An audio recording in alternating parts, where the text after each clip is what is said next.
While many are content to celebrate independence on this day, we know what these vapid displays conceal. Our people are not independent. Our destiny is shackled to 100 competing nations imported to this soil, bringing with them countless incompatible interests.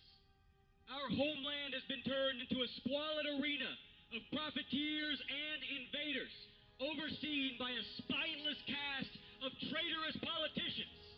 We wish for sovereignty and liberty which cannot coexist with the conditions that have been forced upon us. A quarter millennia has now passed since America's violent birth, and nothing I can say will glorify independence more than the blood of our forebears that stains this continent, consecrating it forever with the immortal legacy of the men who died for so noble an objective as sovereignty.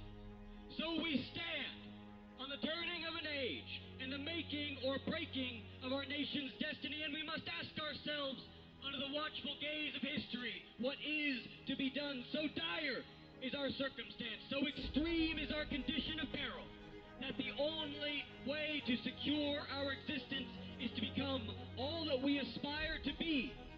A defeated people was cast into this pit of a century, yet a nation exalted above all the rest will climb out of it. This is our task. Our national independence was seized by a natural aristocracy of our people, by the best of our Anglo-Saxon blood, waging war against tyranny to restore their ancient rights, not solely for themselves, but to bequeath it to their people and their posterity beyond that. Now, regime after regime, tainted with corruption, has wrestled this sovereignty away piece by piece and placed it in the hands of the few and the foreign. Our liberty as Americans is squandered upon the unassimilable masses. They know not how to use it, and we are done trying to teach them. While the state has spent priceless years and countless fortunes attempting to educate and civilize our ethnic replacements, true Americans have been not merely left behind, but subjected to endless abuse, unbefitting the heirs of this continent. The men of our nation, their hearts and minds and virtues are the safest place within which to secure the ultimate power of government, yet neither do our people hold this power, nor are they yet capable of wielding it justly. If we want our country back, we cannot merely speak of policy. We cannot just propose change.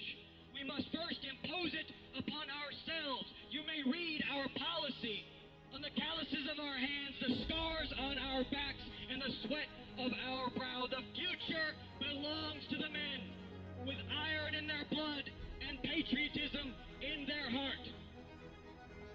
We may not look to America's military might, its material wealth, or its depth of natural resources for our shield against subjugation. All this and more has been turned against us, fueling the flames of corruption and disunity. No, it is in our people that we must look.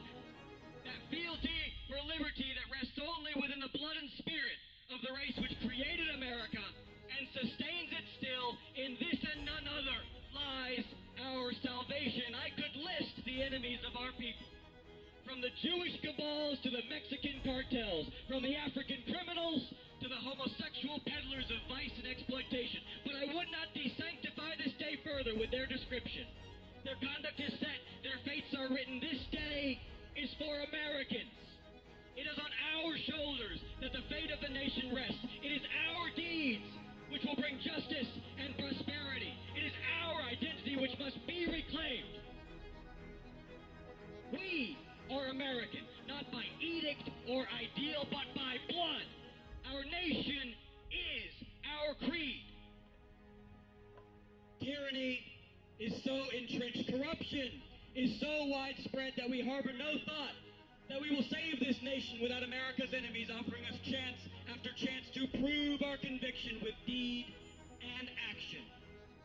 Wisely, we do not wish for ease in our conquests, and bravely we do not ask for it a lesser task but to fall into lesser men. We wish for nothing less and nothing short than a revolution, a time of vast change and an outlook of undaunted courage towards the future. The vice that has infested our land will be exposed.